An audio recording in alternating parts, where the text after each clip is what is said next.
Hello friend, this is Vikas Pandey and welcome to easytutsforyou.com।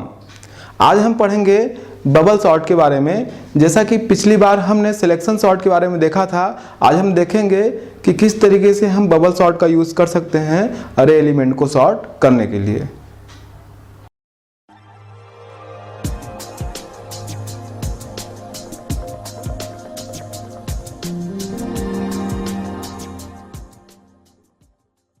तो सबसे पहले हम एक एग्जांपल लेंगे और बबल सॉर्ट को समझेंगे कि बबल सॉर्ट क्या होता है या फिर जो बबल सॉर्ट की टेक्निक है कैसे उसको हम यूज करते हैं। बबल सॉर्ट एग्जांपल से इसको समझते हैं। मान लीजिए कि हमारे पास एक अरे है जिसमें कि इस तरीके से एलिमेंट्स हैं, यहाँ पर 5 एलिमेंट्स, इंडेक्स नंबर 0, 1, 2, 3 और 4। एलिमेंट्स कुछ इस तरीके से हैं 9, 3, 1, 2 और 7।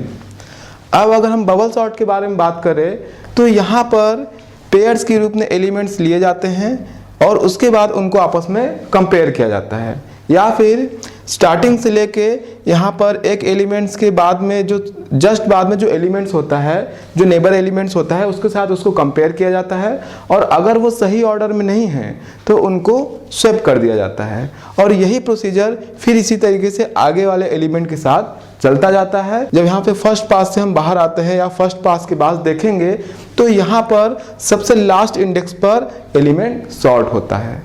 उसके बाद इसी तरीके से ये जो प्रोसेस है तब तक दोहराई जाती है जब तक कि सारे एलिमेंट्स यहाँ पर सॉर्ट ना हो जाए। एग्जाम्पल के लिए यहाँ पर सबसे फर्स्ट एलिमेंट यहाँ पर इंडेक्स नंबर 0 पर है, तो इसका जो नेबर एलिमेंट है, इसके जस्ट बाद वाला एलिमेंट, इसके साथ इसको कंपेयर किया जाएगा। अब यहाँ पर कंपेयर करने पर अगर हम असेंडिंग सीक्वेंस में कर रहे हैं या फिर डिसेंडिंग सीक्वेंस में कर रहे हैं, ये मायने रखता है कि यहाँ पे कंपेयर करने पर ये एलिमेंट कैसे स्वैप होंगे। जैसे अगर हम असेंडिंग सीक्वेंस में यहाँ पे सॉर्ट कर रहे हैं तो यहाँ पर इनको कंपेयर करने पे इन दोनों में से जो छोटा एलिमेंट है वो इधर सामने आ जाएगा, यानी आपस में ये स्वैप हो जाएंगे। तो इस तरीके से यहाँ पर जो अगली बार जो एलिमेंट होंगे वो इस तरीके से होंगे। एलिमेंट्स यहाँ पर आ जाएगा इंडेक्स नंबर 0 पर 3, उसके बाद 1 पर आ जाएगा 9, आगे है 1, 2 और 7, इंडेक्स नंबर 0, 1, 2, 3 और 4। अब यहाँ पर ये जो इंडेक्स नंबर 1 पर है, इसके जस्ट बाद वाले एलिमेंट के साथ यहाँ पर इसको कंपेयर किया जाएगा। तो इस तरीके से पेयर में एलिमेंट लिया जाता है और उसको कंपेयर किया जाता है। अब यहाँ पर देखते हैं तो फिर से ये एलिमेंट यहाँ पर जो है आपस में स्वैप हो जाएंगे, यानी रिजल्ट होगा फर्स्ट होगा 3, यहाँ पर 9 की जगह आ जाएगा 1, उसके बाद 9, उसके बाद 2 और उसके बाद 7, इंडेक्स नंबर 0, 1, 2, 3 और 4। ये प्रोसीजर इसी तरीके से आगे बढ़ेगा। फिर इंडेक्स नंबर 2 को इसके बाद वाले इंडेक्स पर जो एलिमेंट है उससे इसको कंपेयर किया जाएगा और उसके बाद फिर ये आपस में स्वैप हो जाएंगे और फिर जो रिजल्ट होगा वो इस तरीके से होगा 3, 1, 2, 9 और 7। तो इंडेक्स नंबर 2 और 3 कंपेयर किया गया था, उसके बाद लास्ट इंडेक्स नंबर 3 और 4 आपस में ये कंपेयर किए जाएंगे और यहाँ पर ये आपस में स्वैप हो जाएंगे। फिर जो रिजल्ट होगा वो होगा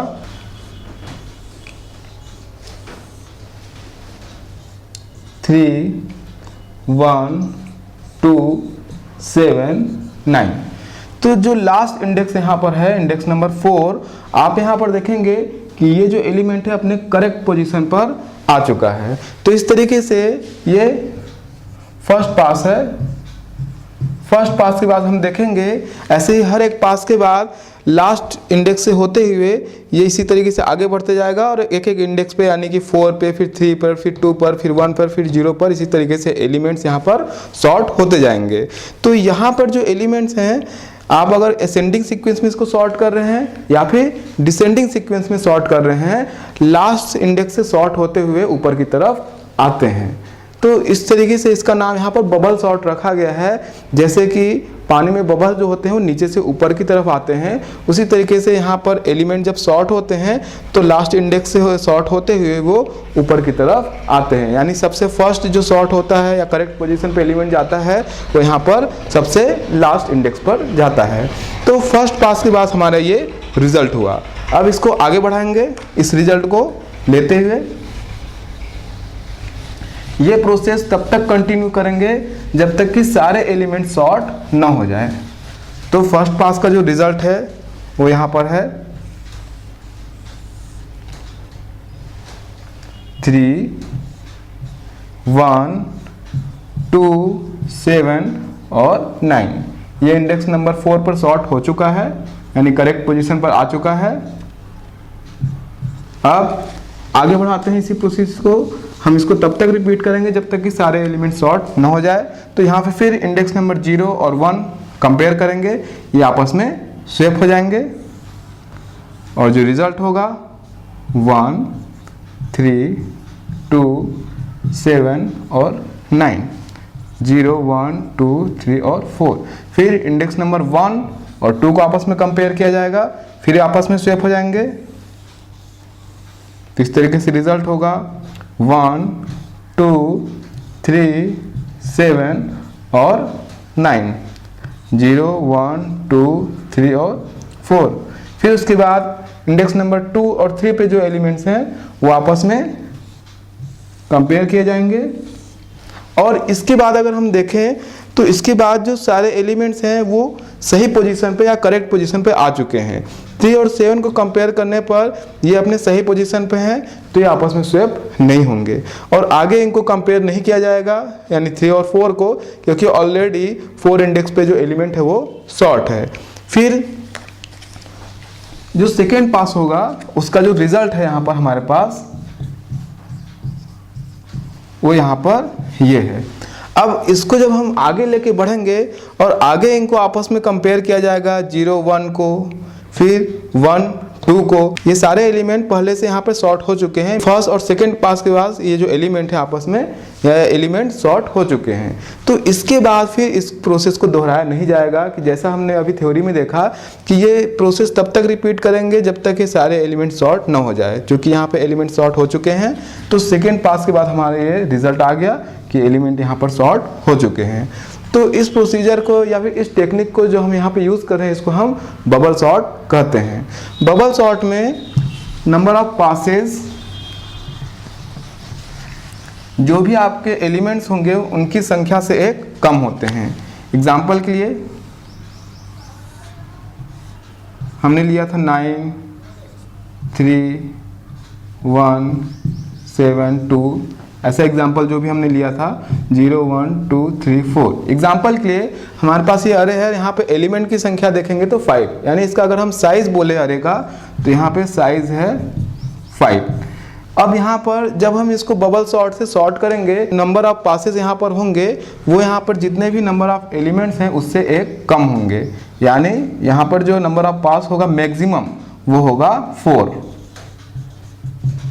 यानी अगर आपके पास 5 एलिमेंट्स हैं तो वहाँ पर उनको सॉर्ट करने के लिए बबल सॉर्ट को जब हम यूज़ करते हैं तो मैक्सिमम जो पास की संख्या हो सकती है पासेस की यहाँ पर वो 4 होंगी। यहाँ पर मैं मैक्सिमम बोल रहा हूँ। मिनिमम हो सकता है, जैसे हमने अभी एग्जांपल में देखा सेकेंड पास में ही सारे एलिमेंट सॉर्ट हो गए, तो मैक्सिमम अगर ये रिपीट किया जाता है इस प्रोसेस को, यानी पास 1, पास 2, तो मैक्सिमम ये 4 तक जा सकता है। अदरवाइज हो सकता है 4 के पहले भी ये सॉर्ट हो जाए, जैसा कि इस एग्जांपल में हुआ। जब एलिमेंट सॉर्ट यहाँ पर हो जाएंगे तो इस प्रोसेस को फिर वापस से रिपीट नहीं किया जाएगा, हम वहाँ पर लूप यूज़ करेंगे और उससे हम एग्जिट हो जाएंगे, यानी बाहर हो जाएंगे। तो इस तरीके से बबल सॉर्ट के बारे में अगर हम देखें तो यहाँ पर पेयर के रूप में एलिमेंट लिए जाते हैं और उनको आपस में कंपेयर किया जाता है। अगर वो करेक्ट पोजीशन पे नहीं है तो उनको आपस में स्वैप कर दिया जाता है और इसी तरीके से ये प्रोसेस आगे बढ़ता जाता है। ये तब तक रिपीट होता है जब तक कि सारे एलिमेंट सॉर्ट ना हो जाए। और यहाँ पर ये एलिमेंट सॉर्ट होना स्टार्ट होते हैं लास्ट इंडेक्स से, यानी फर्स्ट पास में हमने देखा लास्ट इंडेक्स यानी इंडेक्स नंबर 0 पर जो एलिमेंट था वो सॉर्ट हुआ था। अब हम अगर इसको प्रोग्रामिंग में इम्प्लीमेंट करते हैं तो उसके लिए हम थोड़ा सा लॉजिक देख लेते हैं कि हम किस तरीके से लॉजिक यूज़ करेंगे इसको इम्प्लीमेंट करने के लिए C++ में। यहाँ पर हम दो फॉर लूप का यूज़ करेंगे, आउटर फॉर लूप और इसी तरीके से एक यहाँ पर यूज़ करेंगे इनर फॉर लूप। तो एग्जाम्पल के लिए हमारे पास एक अरे है जहाँ पर 5 एलिमेंट्स यहाँ पर हैं, इंडेक्स नंबर 0, 1, 2, 3 और 4, 9, 1, 7, 2, 4। अब यहाँ पर अगर हम लूप लगाते हैं तो फर्स्ट जो लूप है वो नंबर ऑफ पासेस के लिए है, मीन्स कितने बार इस प्रोसेस को रिपीट किया जाएगा। तो जैसा मैंने आपको बताया था कि जब हम इस प्रोसेस को तब तक दोहराते हैं जब तक कि सारे एलिमेंट सॉर्ट ना हो जाए और इसकी संख्या जो नंबर ऑफ एलिमेंट्स वहाँ पर हैं या साइज ऑफ अरे है उससे एक कम होता है। तो यहाँ पर साइज ऑफ अरे देखेंगे कि यहाँ पर एलिमेंट्स की संख्या है 5। तो लूप को इस तरीके से हम चलाएंगे। यहाँ पर मान लीजिए हमने आई वेरिएबल बनाया हुआ है, तो i is equal 0, i is less than, और यहाँ पर हम लिखेंगे size minus 1 i plus plus. अब इसको हम समझ लेते हैं जो यहाँ पर हमने लिखा हुआ है। यहाँ पर हम लिख रहे हैं i is less than size minus 1, तो i is less than size है 5 माइनस 1, तो इसका मतलब i इज लेस देन 4 यहाँ पर इंडेक्स नंबर है। ये अरे जो स्टार्ट होता है वो 0 से स्टार्ट होता है, उसका इंडेक्स नंबर जितने भी एलिमेंट्स होंगे उससे कम होगा। अब यहाँ पे हमने लिखा है i इज लेस देन 4, तो यहाँ पर ये जाएगा 0 to 3। तो इस तरीके से 0 1 2 3, तो यहाँ नंबर ऑफ पासेस कितने हो गए 4। तो जैसा मैंने आपको बताया था कि जितने भी एलिमेंट्स वहाँ पर हैं वहाँ पर जो पास होगा, जो पासेस होंगे, जो इसको हम बार बार रिपीट करेंगे, वो नंबर ऑफ एलिमेंट से एक कम होगा। तो इस तरीके से हमने यहाँ पे एक कंडीशन लिखा है। आप इसको इस तरीके से भी लिख सकते हैं और अधिक इजी वे में अगर लिखना चाहते हैं और अच्छे सरल तरीके से, तो आप कुछ इस तरीके से इसको लिख सकते हैं। ज़रूरी नहीं है कि आप आउटर लूप को 0 से स्टार्ट करें, आप ऐसा लिख सकते हैं i is equal 1, i is less than size i plus plus, क्योंकि मैंने आपको बताया जो आउटर फॉर लूप हम यूज़ कर रहे हैं नंबर ऑफ पासेस के लिए है, तो यहाँ पर जरूरी नहीं कि हम इसको 0 से इनिशियलाइज करें, हम इसको 1 से भी स्टार्ट कर सकते हैं। कुल मिला के इसकी जो रिस्पॉन्सिबिलिटी है वो नंबर ऑफ पासेस के लिए है। तो हमको ये तय करना है कि जितने भी एलिमेंट्स होंगे उससे ये एक कम एग्जीक्यूट होगा। तो अगर यहाँ पर देखें तो हमने लिखा i is less than size, means i is less than 5, तो ये एग्जीक्यूट होगा 1 से, तो 1 2 3 और 4, तो नंबर ऑफ पासेस यहाँ पर कितने होंगे 4। तो सेम मीनिंग यहाँ पर आ रही है। तो आप लूप को इस तरीके से भी लिख सकते हैं। अगर आप 0 से स्टार्ट करके लिखते हैं तो इनर फॉर लूप को कैसे लिखेंगे, अगर 1 से स्टार्ट करके लिखते हैं तो इनर फॉर लूप को कैसे लिखेंगे, वो दोनों तरीके से यहाँ पर हम इनर फॉर लूप को देखते हैं। एक्चुअल में इनर फॉर लूप में ही दो एलिमेंट जो पेयर में लिए जाते हैं उनको कंपेयर किया जाता है, और अगर करेक्ट पोजीशन पे नहीं है तो उनको आपस में स्वैप कर दिया जाता है। आगे बढ़ते हैं इनर फॉर लूप की तरफ। अगर हम इस तरीके से 1 से स्टार्ट करते हुए लिखते हैं तो इनर फॉर लूप बहुत आसानी से लिखा जा सकता है। यहाँ पर इनर फॉर लूप होगा j is equal 0, j is less than size minus i, उसके बाद j प्लस प्लस, ये इनर फॉर लूप। अब हम इनर फॉर लूप को समझ लेते हैं।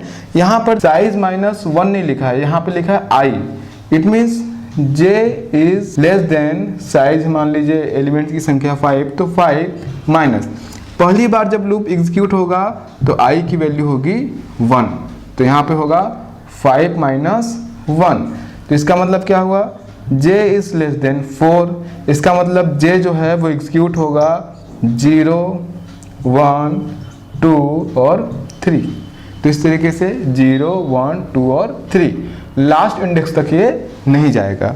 ऐसा इसलिए इसके अंदर जो हम कंडीशन लिखेंगे उससे इसको समझ पाएंगे। कंडीशन यहाँ पर होगा दो एलिमेंट्स को लेके कंपेयर करने के लिए। इफ़ मान लीजिए कि इस अरे का नाम है ARR, तो इस तरीके से ARR ये लूप की वेरिएबल यूज करेंगे यहाँ पे inner for loop. J is greater than ARR J plus 1। उसके बाद इसके अंदर हम स्वेप करने के लिए दोनों वेरिएबल्स को या दोनों वैल्यू को यहाँ पर कोड लिखेंगे। उसको मैं यहाँ पर नहीं लिख रहा हूँ, केवल यहाँ पर ये स्वेप इस तरीके से लिख दे रहा हूँ। तो यहाँ पर आप देखेंगे कि ये जो कंडीशन लिखा गया है इफ़ कंडीशन, उसको समझते हैं। यहाँ पर मान लीजिए कि पहली बार i की वैल्यू 1 है, तो आगे बढ़ने पर यहाँ पर j की वैल्यू जो है 0 से स्टार्ट होते हुए जैसा हमने देखा 0, 1, 2, 3 तक जाएगा। अब यहाँ पर देखिए ARR j is greater than ARR j plus 1, तो ये ARR j एक इंडेक्स को सेलेक्ट करेगा, सपोज 0, तो ARR j प्लस 1 आगे करके हम उसके साइड वाले जो जस्ट बाद वाला इंडेक्स है उसको सेलेक्ट करेंगे और उन दो वैल्यूज़ को वहाँ पर कंपेयर करेंगे जो वहाँ पर इंडेक्स पे है। तो पहली बार के लिए क्या होगा, ये 0 और 1। अगर 0 और 1 को कंपेयर करने पर यहाँ पर देख रहे हैं j की वैल्यू अगर बड़ी है किससे, आगे वाली वैल्यू से, तो यहाँ पर इन दोनों को आपस में स्वैप कर दिया जाएगा। इट मीन्स 1 9 की जगह और 9 1 की जगह। ये जो मैं यहाँ पर कंडीशन लिख रहा हूँ ये असेंडिंग ऑर्डर में सॉर्ट करने के लिए है, ताकि जो छोटा एलिमेंट है वो आगे आते जाए। अगर ये डिसेंडिंग ऑर्डर में होता तो इसको हम यहाँ पर लेस देन कर देंगे। अभी हम असेंडिंग ऑर्डर का यहाँ पर एग्जांपल ले रहे हैं, तो ये ग्रेटर देन है। अब ये लूप आगे बढ़ेगा तो आगे j की वैल्यू होगी 1, तो यहाँ पर j की वैल्यू अगर 1 होगी तो आगे वाला एलिमेंट ये सेलेक्ट करेगा j प्लस 1 मतलब 2, तो उसके बाद यहाँ पर 1 और 2 को कंपेयर किया जाएगा। इसी तरीके से ये लूप चलता रहेगा। इसी तरीके से ये एलिमेंट्स को सेलेक्ट करते हुए कंपेयर करता जाएगा और जो करेक्ट पोजीशन पे नहीं होंगे उसको स्विप करता जाएगा। ये इनर फॉर लूप की रिस्पॉन्सिबिलिटी है। तो इसलिए यहाँ पर हमने j is less than size minus i लिखा हुआ है। एक इंडेक्स पहले तक सिलेक्ट होगा, क्योंकि जब ये इंडेक्स नंबर 3 पर आएगा तो फिर j प्लस 1 इंडेक्स नंबर 4 को सेलेक्ट करेगा। यहाँ पर हम देख लेते हैं कि अगर i को यहाँ पे 0 से स्टार्ट करते हैं तो इनर फॉर लूप को हम कैसे लिखेंगे। तो यहाँ पर इनर फॉर लूप को कुछ इस तरीके से लिखेंगे,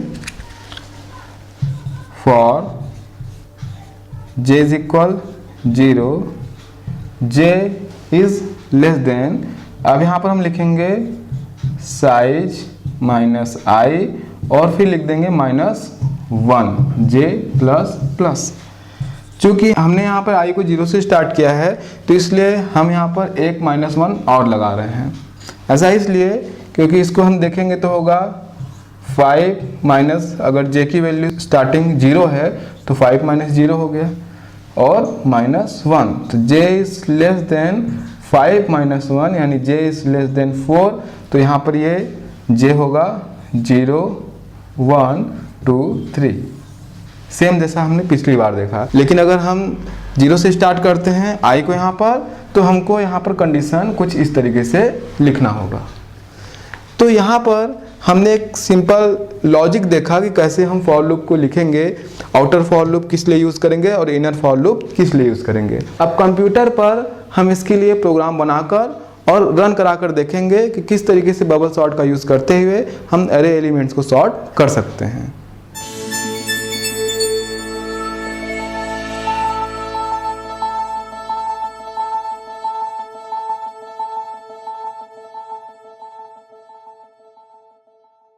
सबसे पहले यहाँ पर मैं न्यू फाइल ओपन करूँगा। उसके बाद यहाँ पर मैं प्रोग्राम को सेव कर रहा हूँ bubble.cpp नाम से। उसके बाद यहाँ पर मैं हेडर फाइल यूज़ कर रहा हूँ, दो header file has include iostream.h और हैज़ इंक्लूड conio.h। इसके बाद में यहाँ पर मेन फंक्शन लिख रहा हूँ और यहाँ पर बना रहा हूँ वेरिएबल, एक अरे बना रहा हूँ a जिसकी साइज़ है 20, फिर size variable i j temp और उसके बाद यहाँ पर बना रहा हूँ मैं swap। जिसका यूज़ प्रोग्राम में हम आगे करेंगे। अब यूज़र से अरे का साइज़ एंटर कराने के लिए यहाँ पर मैं एक मैसेज लिख रहा हूँ और उसके बाद यहाँ पर हम साइज़ एंटर कराएंगे अरे का सी इन साइज। और यूज़र से इस अरे में एलिमेंट्स एंटर कराने के लिए यहाँ पर मैं मैसेज दे रहा हूँ और एलिमेंट्स एंटर कराने के लिए हम यहाँ पर यूज़ करेंगे एक फॉर लूप। तो इस तरीके से मैं यहाँ पर लिख रहा हूँ for loop I is equal 0, I is less than size I plus plus. और यहाँ पर फॉर लूप के अंदर मैं यूज़ कर रहा हूँ सी इन ए और सबस्क्रिप्ट में आई। इसके बाद इसके एलिमेंट्स को सॉर्ट करने के लिए हम यहाँ पर दो फॉर लूप का यूज़ करेंगे। सबसे पहले आउटर फॉर लूप यहाँ पर मैं लिख रहा हूँ और उसके बाद यहाँ पर लिख रहे हैं स्वैप इज इक्वल 0। पहले इस लूप को हम समझ लेते हैं। यहाँ पर सपोज हमारे पास एक अरे है जिसमें कि 5 एलिमेंट्स हैं, तो इस तरीके से उसका इंडेक्स नंबर होगा 0 to 4। तो यहाँ पे हमने लिखा है i is less than 5 minus 1, it means यहाँ पर i is less than 4, i is less than 4 means 0 to 3 तक ये लूप एग्जीक्यूट होगा, मतलब 4 टाइम्स। जैसा कि हमने बोर्ड में देखा था जितने भी नंबर ऑफ एलिमेंट्स है वहाँ पर पासेस की संख्या उससे एक कम होगी। तो यहाँ पर नंबर ऑफ एलिमेंट्स है 5, तो लूप यहाँ पर एग्जीक्यूट हो रहा है 0 to 3 तक। और इसके अंदर हमने लिखा हुआ है कोड स्वैप इज इक्वल 0, तो यहाँ पर वेरिएबल स्वैप पर 0 स्टोर होगा। उसके बाद हम इनर फॉर लूप लिखेंगे जो कि एलिमेंट्स को कंपेयर करेगा और अगर वो करेक्ट पोजीशन पे नहीं है तो उनको स्वैप करेगा। तो यहाँ पर हम एलिमेंट को कंपेयर करने के लिए और उसको स्वैप करने के लिए कोड लिखेंगे। पहले हम कोड लिख लेते हैं, उसके बाद हम इसको समझेंगे। यहाँ इफ ब्लॉक के अंदर मैं एलिमेंट्स को स्वैप करने के लिए कोड लिख रहा हूँ, जैसा कि इसके पहले हमने सिलेक्शन सॉर्ट में भी एलिमेंट्स को स्वैप करने के लिए ये कोड लिखा था। इसके बाद यहाँ पर इफ कंडीशन में क्लोज कर रहा हूँ, उसके बाद इनर फॉर लूप क्लोज करते हैं। अब फॉर लूप को समझ लेते हैं। यहाँ सबसे पहले आउटर फॉर लूप एग्जीक्यूट होगा, उसके बाद स्वैप पर यहाँ 0 स्टोर होगा। उसके बाद इनर फॉर लूप में हम देखते हैं, इनर फॉर लूप में जैसा कि लिखा गया है j is less than 5 minus 0 minus 1, तो j इज लेस देन 4, यानी यहाँ j की वैल्यू 0 से 3 तक एग्जीक्यूट होगी। अब यहाँ पर j की स्टार्टिंग वैल्यू होगी 0। उसके बाद जैसा कि कंडीशन में लिखा गया है aj मतलब 0 इंडेक्स और उसके बाद j प्लस 1 मतलब इसके तुरंत बाद का इंडेक्स। यहाँ पर इन दोनों पे जो वैल्यूज़ हैं वो यहाँ पर कंपेयर की जाएंगी और चूँकि यहाँ पर इंडेक्स नंबर 0 पर जो वैल्यू है वो इंडेक्स नंबर 1 से ग्रेटर है, तो इस ब्लॉक के अंदर लिखा गया कोड एग्जीक्यूट होगा। अब यहाँ पर हम कोड को देखते हैं। टेम्प वेरिएबल पर सबसे पहले इंडेक्स नंबर 0 की वैल्यू स्टोर होगी। उसके बाद सेकेंड लाइन पर इंडेक्स नंबर 0 पर इंडेक्स नंबर 1 की वैल्यू स्टोर होगी। उसके बाद इंडेक्स नंबर 1 पर टेम्प की जो वैल्यू हो यहाँ पर स्टोर होगी। इस तरीके से इस कोड के एग्जीक्यूट होने पर इन दो इंडेक्स पर जो वैल्यूज़ हैं वो आपस में स्वैप हो जाएंगी और यहाँ पर नेक्स्ट लाइन पर स्वैप वेरिएबल पर स्टोर होगा 1। उसके बाद इनर फॉर लूप फिर एग्जीक्यूट होगा जहाँ पर j की वैल्यू होगी 1 और इस तरीके से कोड के हिसाब से j इंडेक्स नंबर 1 और j प्लस 1 इंडेक्स नंबर 2, तो यहाँ पर कंपेयर किया जाएगा इनकी वैल्यूज़ और इसके अंदर लिखा गया कोड एग्जीक्यूट होगा और वैल्यूज़ आपस में स्वैप हो जाएंगी। इसी तरीके से लूप आगे बढ़ेगा जहाँ पर j की वैल्यू हो जाएगी 2 और इंडेक्स नंबर 2 और इंडेक्स नंबर 3 पर रखे गए जो वैल्यूज़ हैं उनको आपस में कंपेयर किया जाएगा और फिर इसके अंदर लिखा गया जो कोड है वो एग्जीक्यूट होगा और वैल्यूज़ आपस में स्वैप हो जाएंगी। इसी तरीके से लूप आगे बढ़ेगा और यहाँ पर j की वैल्यू हो जाएगी 3 और लिखे गए कंडीशन के अनुसार यहाँ पर इंडेक्स नंबर 3 और इंडेक्स नंबर 4 पर जो वैल्यूज़ हैं आपस में कंपेयर की जाएंगी और ये आपस में स्वैप हो जाएंगी। अब कंडीशन के अनुसार हम इनर फॉर लूप से बाहर आ जाएंगे। इस तरीके से पहली बार आउटर फॉर लूप के एग्जीक्यूट होने पर अरे में सबसे लास्ट इंडेक्स पर एलिमेंट जो है वो अपने करेक्ट पोजीशन पर आ गया है। इसके बाद हम इस लूप से बाहर आ जाएंगे और यहाँ पर मैं कोड लिख रहा हूँ इफ़ स्वैप इज इक्वल 0, तो इसके अंदर हम लिख रहे हैं ब्रेक और यहाँ पर मैंने इफ़ कंडीशन को क्लोज कर दिया है और उसके बाद हमने क्लोज किया है आउटर फॉर लूप को। यहाँ पर इस कोड को हम देख लेते हैं। इनर फॉर लूप से बाहर आने पर स्वैप की वैल्यू चेक की जाएगी और अगर एक भी वैल्यूज़ यहाँ पर स्वैप नहीं हुई है, इट मीन्स स्वैप वेरिएबल की वैल्यू अगर 0 है तो हम पूरे लूप से बाहर आ जाएंगे क्योंकि ये कोड आउटर फॉर लूप का पार्ट है। नेक्स्ट आगे बढ़ते हैं। अब दूसरी बार आउटर फॉर लूप के एग्जीक्यूट होने पर i की वैल्यू होगी 1 और स्वैप वेरिएबल की वैल्यू फिर से हो जाएगी 0 और यहाँ पर इनर फॉर लूप स्टार्ट होगा 0 से। इस बार इनर फॉर लूप एग्जीक्यूट होगा इंडेक्स नंबर 2 तक। अब इसके अंदर लिखे गए कंडीशन के अनुसार यहाँ पर सबसे पहले इंडेक्स नंबर 0 और इंडेक्स नंबर 1 पर जो वैल्यूज़ हैं आपस में कंपेयर की जाएंगी और यहाँ पर इसके अंदर लिखा गया कोड एग्जीक्यूट होगा और वैल्यूज़ आपस में स्वैप हो जाएंगी। इसी तरीके से इनर फॉर लूप जब दूसरी बार एग्जीक्यूट होगा तो जे की वैल्यू होगी 1 और यहाँ पर इंडेक्स नंबर 1 और 2 पर जो वैल्यूज़ हैं आपस में कंपेयर की जाएंगी और इसके अंदर लिखा गया कोड एग्जीक्यूट होगा और वैल्यूज़ आपस में स्वैप हो जाएंगी। इसी तरीके से लूप आगे बढ़ेगा जहाँ पर जे की वैल्यू हो जाएगी 2 और इंडेक्स नंबर 2 और इंडेक्स नंबर 3 पर रखे गए जो वैल्यूज़ हैं उनको आपस में कंपेयर किया जाएगा और फिर इसके अंदर लिखा गया जो कोड है वो एग्जीक्यूट होगा और वैल्यूज़ आपस में स्वैप हो जाएंगी। इसके बाद हम इनर फॉर लूप से बाहर आ जाएंगे। इस तरीके से दूसरी बार आउटर फॉर लूप के एग्जीक्यूट होने पर लास्ट से सेकेंड पोजीशन पर जो एलिमेंट है वो करेक्ट पोजीशन पर आ चुका है और इसके बाद आउटर फॉर लूप में लिखा गया कोड एग्जीक्यूट होगा। यहाँ पर स्वैप की वैल्यू 0 नहीं है। नेक्स्ट फिर आगे बढ़ेंगे और आउटर फॉर लूप की वैल्यू इस बार होगी 2 और यहाँ पर फिर से स्वैप की वैल्यू हो जाएगी 0 और उसके बाद इनर फॉर लूप फिर से स्टार्ट होगा 0 से और यहाँ पर इस बार इनर फॉर लूप 1 तक एग्जीक्यूट होगा। इसमें लिखे गए कंडीशन के अनुसार इंडेक्स नंबर 0 और इंडेक्स नंबर 1 पर जो वैल्यूज़ हैं आपस में कंपेयर की जाएंगी। चूँकि यहाँ पर यह कंडीशन ट्रू नहीं है इसलिए इसके अंदर लिखा गया जो कोड है वो एग्जीक्यूट नहीं होगा और लूप आगे की तरफ बढ़ जाएगा और जे की वैल्यू होगी 1। इस बार इंडेक्स नंबर 1 और इंडेक्स नंबर 2 पर जो वैल्यूज़ हैं कंपेयर की जाएंगी और चूँकि कंडीशन ट्रू है यहाँ पर लिखा गया कोड एग्जीक्यूट होगा और वैल्यूज़ आपस में स्वैप हो जाएंगी और इसके बाद हम इनर फॉर लूप से बाहर आ जाएंगे और उसके बाद यहाँ आउटर फॉर लूप में स्वैप की वैल्यू चेक होगी। अब चूँकि यहाँ पर स्वैप की वैल्यू 0 नहीं है इसके अंदर लिखा गया ब्रेक स्टेटमेंट एग्जीक्यूट नहीं होगा और फिर हम आगे बढ़ेंगे और आउटर फॉर लूप फिर एग्जीक्यूट होगा। इस बार आउटर फॉर लूप की वैल्यू होगी 3, स्वैप की वैल्यू यहाँ पर हो जाएगी 0 और उसके बाद इनर फॉर लूप फिर से स्टार्ट होगा 0 से और इस बार इनर फॉर लूप केवल एक बार एग्जीक्यूट होगा और यहाँ पर इंडेक्स नंबर 0 और 1 पर जो वैल्यूज़ हैं वो आपस में कंपेयर होंगी। चूँकि कंडीशन ट्रू नहीं है इसलिए इसके अंदर लिखा गया स्टेटमेंट एग्जीक्यूट नहीं होगा और यहाँ पर स्वैप की वैल्यू 1 नहीं होगा। स्वैप की वैल्यू जो पहले 0 स्टोर है तो यहाँ पर स्वैप की वैल्यू 0 रहेगी और इस तरीके से यहाँ पर सारे एलिमेंट्स सॉर्ट हो चुके हैं। अब आउटर फॉर लूप में लिखा गया ये कोड एग्जीक्यूट होगा।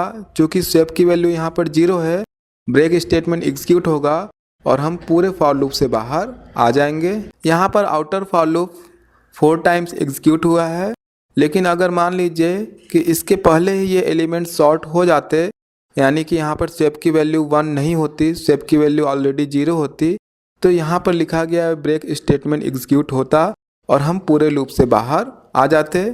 इसके बाद हम एलिमेंट्स को स्क्रीन पर प्रिंट कराने के लिए एक मैसेज स्क्रीन पर लिखेंगे और उसके बाद फॉर लूप का यूज़ करेंगे एलिमेंट्स को स्क्रीन पर डिस्प्ले कराने के लिए। For i is equal 0, i is less than size i plus plus और उसके बाद लूप के अंदर यहाँ पर हम एलिमेंट्स को डिस्प्ले कराने के लिए ये स्टेटमेंट लिख रहे हैं। यहाँ पर हमने एलिमेंट्स के बीच में स्पेस देने के लिए स्पेस का यूज़ किया है। यहाँ पे फॉर लूप क्लोज करते हैं, उसके बाद गेट ch रिटर्न 0 और उसके बाद मैं क्लोज कर रहा हूँ मेन फंक्शन। अब प्रोग्राम को कंपाइल करेंगे, उसके बाद रन करा कर देखते हैं। यहाँ पर मैं अरे का साइज़ एंटर कर रहा हूँ 5 और उसके बाद अरे में यहाँ पे 5 एलिमेंट्स एंटर कर रहा हूँ 9 3 5 1 0 और आप आउटपुट में देख पा रहे हैं कि यहाँ पर जो एरे के एलिमेंट्स हैं असेंडिंग ऑर्डर में सॉर्ट हो गए हैं जैसा कि हमने बोर्ड में देखा था। अब यहाँ पर प्रोग्राम में हम थोड़ी सी चेंजेस करते हैं। यहाँ पर हमने जो कंडीशन लिखा हुआ था a j is greater than a j plus 1, यहाँ पर ग्रेटर देन की जगह में लेस देन का सिंबल यूज़ कर रहा हूँ। यहाँ पर लेस देन का सिंबल यूज़ करने पर पेयर में अगर पहली वैल्यू छोटी होगी तो इसके अंदर लिखा गया कोड एग्जीक्यूट होगा और इस तरीके से ये वैल्यूज़ आपस में स्वैप हो जाएंगी। इस तरीके से पूरे लूप से बाहर आने पर हमें अरे में जो एलिमेंट्स मिलेंगे वो डिसेंडिंग ऑर्डर में होंगे। अब प्रोग्राम को फिर से एक बार कंपाइल और रन कराकर देखते हैं। यहाँ पर मैं फिर से अरे का साइज एंटर कर रहा हूँ 5 और उसके बाद यहाँ पर अरे में एलिमेंट्स एंटर कर रहा हूँ 5, 1, 8, -2 और 6। और यहाँ पर जैसा कि आउटपुट में आप देख पा रहे हैं इस बार एलिमेंट्स डिसेंडिंग ऑर्डर में सॉर्ट हुए हैं। तो इस तरीके से हम प्रोग्राम में थोड़ी सी चेंजेस करके एलिमेंट्स को डिसेंडिंग ऑर्डर में सॉर्ट कर सकते हैं। तो आज के इस प्रोग्राम में हमने बबल सॉर्ट के बारे में देखा। इसी तरीके से सॉर्टिंग के और भी टेक्निक हैं जिसको हम आगे के प्रोग्राम में देखेंगे। आज की वीडियो में इतना ही। अदर वीडियोस के लिए आप हमारी वेबसाइट easytouchforyou.com पे लॉगिन कर सकते हैं। तब तक के लिए बाय।